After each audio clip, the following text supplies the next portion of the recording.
So if you miss your baby sleep cues, this is so common, right? We can't always jump the first second that we start to see our baby showing us tired signs that they're ready to go to sleep.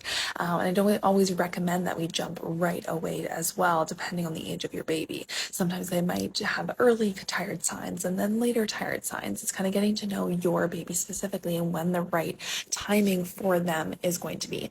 But we always get into these situations where maybe you're cooking dinner, maybe you are trying to take care of your toddler and you just can't get to your baby to put them to sleep as soon as maybe they were needing in that moment.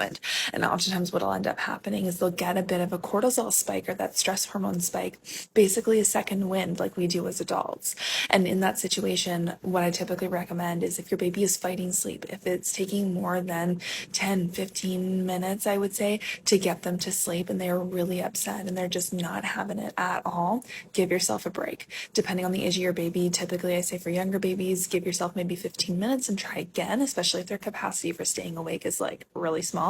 For babies that are a little bit older, you might need to wait half an hour, maybe even an hour. For example, for toddlers, right, you may need to push it back a little bit longer. Let them come down from that cortisol spike, let them come down from that second wind and try again. They might start to show you some sleepy cues again when they're ready.